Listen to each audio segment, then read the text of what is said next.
नमस्कार, मैं हूं जितेंद्र और आप देख रहे हैं आपकी आवाज।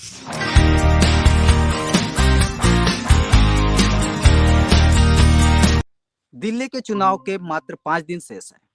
दिल्ली की चुनावी चर्चा में हमारा सफर आज बहुत करीब आके पहुंचा है।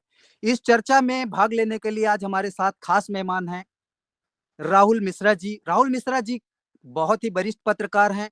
आज तक जैसे संस्थानों में इन्होंने सेवाएं दी हैं। चुनाव में इनकी बहुत ही बड़ी समझ है। इस समझ को आज हम आप लोगों के बीच में लाने के लिए इस चर्चा में राहुल जी को आमंत्रित किया है। मैं पहला प्रश्न, राहुल जी नमस्कार, आपका स्वागत है। नमस्कार जी। राहुल जी, दिल्ली के चुनाव के चंद दिन शेष हैं। आज हम आपसे एक विशेष लोकसभा के बीच बारे में चर्चा करना चाहते हैं। दिल्ली की साउथ लोकसभा की 10 विधानसभाओं में क्या लगता है आपको कि पिछले चुनाव में 10 की 10 सीटें आम आदमी पार्टी के पास थी। आपके सोर्स या आपने जैसे दिल्ली में काम किया है, काफी लंबा अनुभव रहा है आपका, क्या लगता है इस चुनाव में क्या कुछ परिवर्तन होगा या अरविंद केजरीवाल का जलवा बरकरार है? क्या लगता है आपको? देखिए, इस बार चुनाव बहुत ही रोचक है और एक आध साउथ दिल्ली में आने वाली 10 सीटों में एक दो सीटों को छोड़ दिया जाए तो पूरी उम्मीद है कि आम आदमी पार्टी इस बार फिर अरविंद केजरीवाल फैक्टर या अपना वो लास्ट मोमेंट करिश्मा दिखा करके यहाँ पे सीटें अपने विरोधी पार्टियों के पैरों तले जमीन सरका सकती है। एक दो सीटों पे जहाँ चैलेंज है वहाँ कैंडिडेट को लेकर के थोड़ी सी प्रॉब्लम्स हुई पार्टी में, जो कि एक उपयुक्त कैंडिडेट नहीं आ पाया या फिर कोई बहुत ही हाई प्रोफाइल जैसे अब आतिशी चीफ मिनिस्टर बन गई हैं, वहां एक एडवांटेज भी देता है तो उसके साथ साथ वोटर की एक्सपेक्टेशंस को भी बढ़ा देता है। तो ये एक दो कॉन्स्टिट्यूएंसी साउथ दिल्ली की हैं, वो दो सीटों पे प्रेशर बढ़ा देती है। फिर उसमें देखना पड़ेगा कि वोटर किस वो बॉल वोटर के कोर्ट में रहती है। लेकिन ज्यादा अमूमन देखा जाए तो मेरा मेरा मानना है कि 8 से 9 सीट के बीच आम आदमी पार्टी यहाँ पे टफ कंटेस्ट और क्लियर कंटेस्ट ले रही है। एक सीट कोई फंस गई तो इनकी फंस गई, और चैलेंज दो सीटों पे मैं मानता हूं कि दो सीटों पे इनको अच्छा चैलेंज मिलेगा। जी राहुल जी, बिल्कुल सटीक विश्लेषण और आपके सोर्स निश्चित रूप से आज दिल्ली में काम कर रहे हैं। तो ये आपकी बातों से तो ये साफ दिख रहा है कि अरविंद केजरीवाल का जलवा पिछले 11 साल के सत्ता में रहने के बाद भी आज दिल्ली की जनता अरविंद केजरीवाल के मॉडल को पसंद कर रही है और उनका जलवा अभी भी बरकरार है। जी, देखिए, एक सबसे बड़ी खासियत साउथ दिल्ली के इस वोटर बेस में ये है कि यहाँ का वोटर बैंक जो है वो दिल्ली का है। हाँ, वो वोटर बैंक बहुत हाई प्रोफाइल नहीं है, लेकिन वो पॉलिटिक्स दिल्ली की राजनीति को बहुत अच्छी तरह से समझता है। ये क्षेत्र 10 असेंबली कॉन्स्टिट्यूएंसी या लोकसभा कॉन्स्टिट्यूएंसी का क्षेत्र ये इसलिए इतना इंटरेस्टिंग हो जाता है कि पिछले 3 चुनाव में लोकसभा चुनाव यहाँ पे बीजेपी निकलती रही है, जीतती आई है। उसके बावजूद असेंबली में जिस तरह से इन्होंने पटकनी दिया है, तो ये इस एरिया के वोटर्स की देन है कि जिन्हें अपने रियल इश्यूज, अपने रियल एजेंडा के लिए, अपने क्षेत्रीय इश्यूज के विकास के लिए एक नया ऑल्टरनेट देश के सामने और प्रदेश के सामने रखा है। तो मेरा तो मानना यही है कि यहाँ के वोटर्स अभी आम आदमी पार्टी से अलग होने का कोई किसी दूसरी पार्टी ने अभी ऐसा कोई दमखम नहीं दिखाया कि इनको अपने तरफ खींचा जाए, अपने साथ किया जाए। तो ये एक स्ट्रॉन्ग बेस आम आदमी पार्टी का रहने वाला है। और इसमें भी कोई अगर एक दो जो माइनर फैक्टर्स हैं, कैंडिडेट का बेस्ड है या फिर आतिशी जी का हाई प्रोफाइल कॉन्स्टिट्यूएंसी हो जाने के कारण जो रिस्क आता है, अगर इनको पार्टी अगले 3-4-5 दिनों में ग्राउंड लेवल पे मैनेज कर लेती है तो ताजुब की बात नहीं है कि 10 की 10 सीट आम आदमी पार्टी इस बार फिर इस क्षेत्र में निकाल लेगी। राहुल जी, एक और प्रश्न है कि आप जो एक दो सीटों की बात कर रहे हैं, तो क्या कल जो आम आदमी पार्टी के एक नेता ने स्विच किया है महरौली जी, विधानसभा से, नरेश यादव ने, तो क्या लगता है कि जी। उस सीट में फाइट रहेगी या आम आदमी पार्टी का उसमें क्लोज कॉन्टेस्ट है? क्या लगता है आपको? नहीं, फाइट देखिए, टिकट ना दिया जाना इसका मतलब कि पार्टी ने पूरी स्टडी किया है कि क्यों उनको टिकट नहीं दिया गया, क्या रीजंस है उनको टिकट नहीं दिया गया। पार्टी एक ये कैडर बेस्ड जो अपना ऑर्गेनाइजेशन का फीडबैक आता है कि आप का कार्यकाल पूरा हो रहा है, अपने कार्यकाल में आपने कितना काम किया है, क्या दोबारा आपके साथ उस मैदान में जाया जा सके। अगर इस चीज को मानते हुए, एड्रेस करते हुए पार्टी ने वहां पे टिकट बदला है, तो ये ऐसा नहीं है कि कोई बाहर जाने वाला आदमी डैमेज कर सकता है। और जो भी एमएलए ये नरेश जी छोड़ करके यहाँ पे गए हैं, तो पार्टी से इतर इनका भी अस्तित्व कितना है, ये अब डैमेज करने की अगर कोशिश भी करते हैं तो इनको समझ में दो नतीजों के समय आ जाएगा।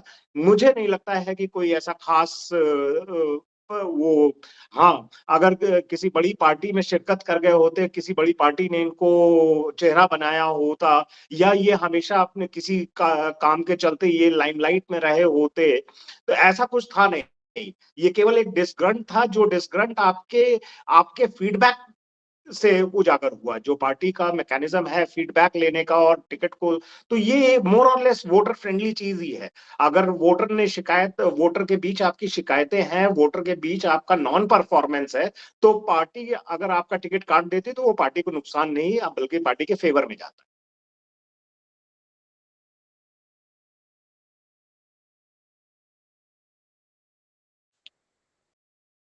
विधानसभा है, थोड़ा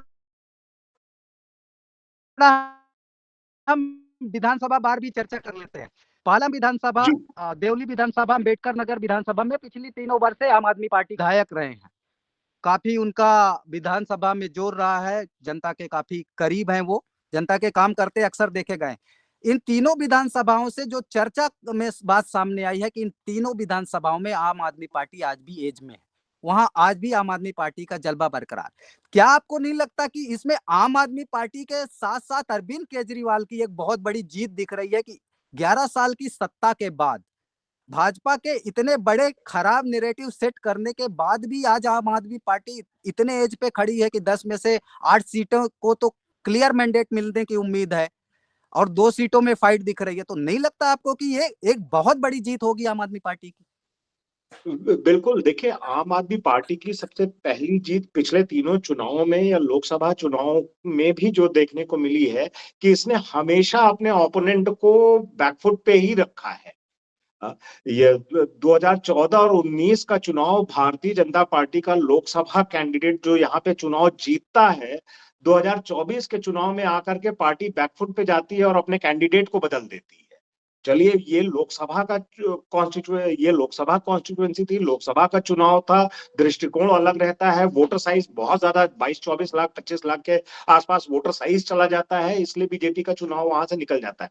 लेकिन जब उसको आप 10 भागों में बांट देते हैं, फिर वहां पे शुरू होती है आम आदमी पार्टी की पॉलिटिक्स। और उसमें मुझे लगता है कि अभी कोई ऐसा, इस खासतौर से साउथ दिल्ली के उसमें, तो बीजेपी का डेंट कोई लगता हुआ नहीं दिखाई दे रहा है। और नहीं कांग्रेस, अगर थर्ड फैक्टर के उस पे कांग्रेस से एमर्ज करके आने की संभावना भी नहीं है। कांग्रेस बहुत वीक है वहां, वो पूरे साउथ साउथ दिल्ली में एक दो कैंडिडेट्स हैं, लेकिन वो कैंडिडेट्स का प्रोफाइल इलेक्शन पॉलिटिक्स से इतर है। चुनाव लड़कर जीत करके या बदलाव 2-3 कॉन्स्टिट्यूएंसी में कर देना, इस तरह का कांग्रेस का कोई कैंडिडेट नजर नहीं आता है।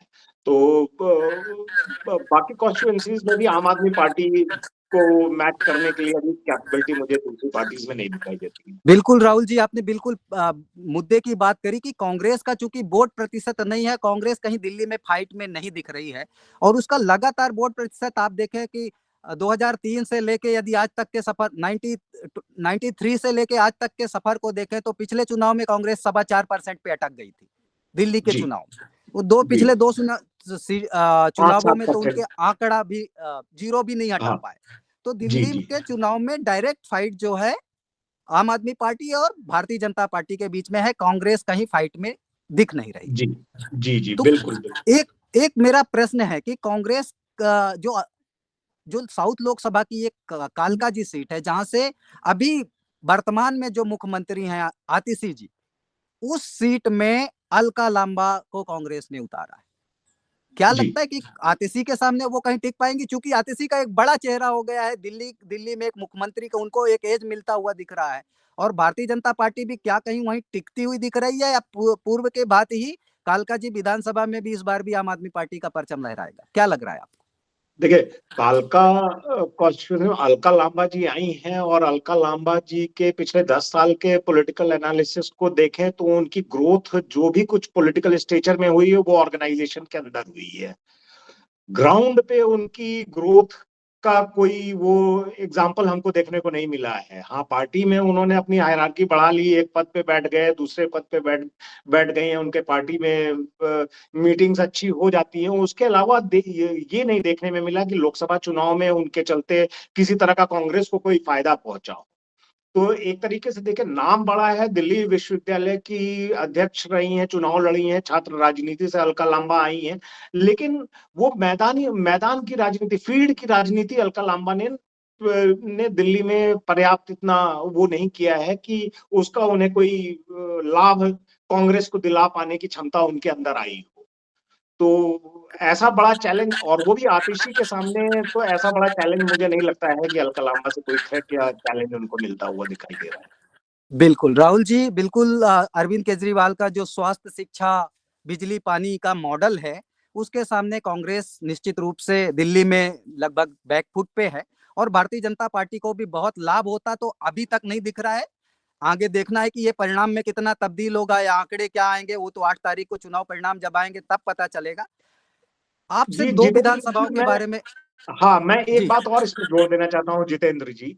देखिए, आम आदमी पार्टी ने बीजेपी को जिस तरह से दिल्ली के असेंबली चुनावों में पटकनी दे करके सरकार बनाई है, और जो रवैया केंद्र में सरकार रहने के बाद भारतीय जनता पार्टी का एक राज्य सरकार की तरफ रहा है, तो उसको दे वो केवल राजनीतिक व्यक्ति ही नहीं देखता, उसको आम आदमी भी देखता और समझता है उसे, कि किसी तरह से मैंडेट, पब्लिक एक मैंडेट लेकर के आने वाली पार्टी को अगर काम नहीं करने दिया जा रहा है, और गवर्नर और केंद्रीय इंटरफेरेंस के चलते उसके स्कीमों को रोका जाता है, और उसके बाद जब चुनाव आने लगता है तो केंद्र सरकार की वही पार्टी आपको कहती है कि आप कोई काम नहीं करा पाए हैं, आपने कोई काम नहीं तरक्की किया है। क्या अब ये चुनावी माहौल में अगर केंद्र सरकार ये बोले कि दिल्ली की सरकार ने काम नहीं किया, तो क्या ये वोटर्स के मन में नहीं खुलेगा कि पिछले 5 साल से 8 साल से तो हम यही देख रहे हैं कि सारे सारे अच्छे कामों के प्रयास को आपने किस तरह से बाधित करने की कोशिश की है, किस तरह से रोकने की कोशिश की है। तो ये एक और मौका उन वोटर्स को देता है कि इस बार और थंपिंग मेजोरिटी और वोट के साथ दो, कि जो आपके काम को, अच्छे काम को रोकने वाले फोर्सेस हैं वो निष्क्रिय हो जाए। जी राहुल जी, मेरा एक और सवाल है आपसे कि जिस प्रकार से आप लोग दिल्ली में घूम घूम के लोगों से मिल रहे हैं, क्या आपने ग्रामीण विधानसभाओं से कुछ डाटा निकाला, जैसे कि तुगलकाबाद हो गया या बदरपुर हो गया, जहां की थोड़ा जातियों का प्रभाव से वोट भी दिल्ली के अंदर पड़ता हुआ कई बार देखने को मिला है, जहां जाट गुर्जर वोटर्स हैं। तो जी, बदरपुर विधानसभा में पहले आम आदमी पार्टी के विधायक रहे हैं, तुगलकाबाद में भी रहे, क्या इस बार जैसा कि निकल के आ रहा है कि वहां आम आदमी पार्टी का चेंज नहीं हो रहा है, तो क्या अरविंद केजरीवाल का स्वास्थ्य शिक्षा का मॉडल इतना लाजवाब रहा है कि इतने सारे समीकरण के बाद, भारतीय जनता पार्टी कितने प्रयास के बाद भी वहां भारतीय जनता पार्टी कोई बदलाव करने में सक्षम होती नहीं दिख रही है? हाँ, बिल्कुल। लेकिन एक चीज, चूंकि ये एक इलेक्टोरल कॉन्टेस्ट है, और लंबे समय से जैसे कांग्रेस, आम आदमी पार्टी भी चुनाव की तैयारी करना शुरू करती है, तो हम ये मानते हैं कि सभी राजनीतिक दल यहाँ पे चुनाव की तैयारी करते हैं। उसी तरह से पिछले कुछ वर्षों के दौरान भारतीय जनता पार्टी ने भी इन क्षेत्रों में इन्हीं वोटर्स के बीच में आउटरीच प्रोग्राम चलाने की कोशिश की है, जिसको भाई, अगर आप केंद्र में आपकी सत्ता है और आपका आउटरीच प्रोग्राम है, तो थोड़ा बहुत डेंट लगाने की उम्मीद तो हम रखते हैं कि भारतीय जनता पार्टी डेंट लगाएगी। लेकिन क्या वो डेंट इतना मजबूत होगा कि वो आम आदमी पार्टी को सिरे से उस क्षेत्र में नकार दे? ये थोड़ा सा, तो अगर इस एरिया में बीजेपी का वोट थोड़ा बढ़ता भी है, तो वो इस रेशियो में, इस स्थिति में नहीं बढ़ेगा कि वो आम आदमी पार्टी को डैमेज कर सके। वोटिंग विनिंग मार्जिन थोड़ी सी कम रख सकती है आम आदमी पार्टी की, क्योंकि कांग्रेस एज इट इज अपना 4% से 7% के बीच में ही सिमट करके रह जाएगी। डबल फिगर में आने की उम्मीद नहीं है कहीं पे भी कांग्रेस पार्टी की, जो कि भाजपा कोशिश कर रही है ये कि अगर जहां पे हमारे अच्छा वोट ना मिले तो कम से कम कांग्रेस अगर वहां पे डबल डिजिट में आ जाए तो बीजेपी और कांग्रेस मिलकर के आम आदमी पार्टी को हरा लेंगे और ये अपने कैंडिडेट को बैठाने में सक्षम हो जाएंगे। तो ऐसा भी तो होता कहीं दिखाई नहीं दे रहा है इन जगहों पे। आउटरीच प्रोग्राम है, कांग्रेस तो डेड है, लेकिन बीजेपी में पोटेंशियल था कि वो अपना आउटरीच प्रोग्राम मजबूत कर सकती है, जिसका थोड़ा बहुत आंशिक लाभ उसको जरूर मिलेगा इन क्षेत्रों में। लेकिन इतना नहीं होगा कि आम आदमी पार्टी को डैमेज कर सके। जी राहुल जी, एक मेरा आखिरी सवाल आपसे, आज की चर्चा को आगे बढ़ाएंगे, इसके बाद एक आखिरी सवाल और ले लेता हूं मैं राहुल जी से। राहुल जी, आप को लगता है कि दिल्ली की जनता बहुत स्मार्ट है? जिस प्रकार से लोकसभा के चुनावों में दिल्ली की जनता अपने अपने वोट को शिफ्ट करती है, वहीं विधानसभा के चुनाव जैसे ही होते हैं दिल्ली में, तो विधानसभा का वोट शेयर पूरा बदल जाता है, आम आदमी पार्टी के पक्ष में चला जाता है। क्या लगता है, कितने नंबर देना चाहेंगे दिल्ली की जनता को, उनकी समझदारी को? इसमें आप क्या लगता है आपको, देखिए, दिल्ली की जनता ज्यादा दिल्ली के, समझदार है? हाँ बिल्कुल निसंदेह, इसमें कोई दो राय नहीं है कि दिल्ली का वोटर बहुत ही समझदार, बहुत ही सशक्त है। और इसका क्रेडिट थोड़ा सा आम आदमी पार्टी के लीडरशिप को भी देने की जरूरत है कि वो एक चुनाव खत्म होता है तो जो उसका वोटर बेस है, उस वोटर बेस को वो अपने अपोजिशन से बराबर, क्योंकि देखिए पिछला चुनाव हुआ विधानसभा का, यहाँ पर आम आदमी पार्टी को अरविंद केजरीवाल जी के नेतृत्व में जो मैंडेट मिला, उसके बाद से भारतीय जनता पार्टी हो या कांग्रेस हो, उसके टारगेट पर आम आदमी पार्टी का वोटर रहा है। तो एक तरीके से देखिए 4 साल 5 साल तक आम आदमी पार्टी को इतना काम नहीं करना पड़ा जितना काम विपक्ष ने खुद ही कर दिया है उनके वोटर को गाली दे दे करके। तो ये एक ऐसा मौका अब आता है ना कि वो वोटर फिर से रीअसर्ट करेगा। आप हर आम आदमी पार्टी के वोटर को गरीब, नॉन एलिट, ऑटो वाला, रिक्शे वाला, कुली, क्या, ये सब कह करके अगर आप 5 साल तक चले आए, एड्रेस करते रहे, तो वही वोटर फिर वोटिंग राइट के साथ 5 तारीख को आपको बता देगा कि आम आदमी पार्टी का वोटर कितना मजबूत और कितना समझदार और कितना सशक्त है। आज की चर्चा में राहुल जी वरिष्ठ पत्रकार, उन्होंने अपने अनुभव से अपनी टीम के साथ बातचीत करके, क्षेत्र में घूम के जो आंकड़े आपके सामने रखे हैं, उससे साफ जाहिर है कि दिल्ली में अरविंद केजरीवाल, साउथ लोकसभा में अरविंद केजरीवाल के दिल्ली मॉडल का स्वास्थ्य, शिक्षा, बिजली, पानी और ट्रांसपोर्ट का जो मॉडल उन्होंने दिया है, उसका जलवा अभी भी बरकरार है। राहुल जी ने वहां पे 10 विधानसभा सीटों में, अभी आपसे चर्चा के दौरान बताया कि 8 सीटों में क्लियर आम आदमी पार्टी का की जीत होना लगभग सुनिश्चित है, या वहां पे फाइट भारतीय जनता पार्टी नहीं दे पा रही है, कांग्रेस तो फाइट में कहीं है नहीं। लेकिन 2 विधानसभाएं ऐसी है जिन जो राहुल जी ने इंडिकेट किया, जहां तक हम समझ पाए हैं कि मेहरली और छतरपुर ऐसी विधानसभाएं हैं जहां पे क्लोज कॉन्टेस्ट हो सकता है, भारतीय जनता पार्टी को वहां पे लाभ की थोड़ी उम्मीद हो सकती है। तो यदि 10 में से 8 सीटें आज भी आम आदमी पार्टी के पक्ष में जाती दिख रही हैं, तो राहुल जी का जो अनुभव है, उससे तो ये साफ दिख रहा है कि आम आदमी पार्टी को निश्चित रूप से आगे फायदा होता दिख रहा है। बहुत बहुत धन्यवाद। ऐसे ही आगे चर्चा में जुड़ने के लिए आप लोग आते रहिए, लाइक करिए, सब्सक्राइब करिए हमारे चैनल आपकी आवाज को। कल दूसरी अन्य लोकसभाओं के साथ हमारे अन्य राहुल जी भी शामिल होंगे और अन्य मेहमानों के साथ शामिल होंगे, इसी चर्चा को आगे बढ़ाएंगे। फिर मिलते हैं कल। नमस्कार।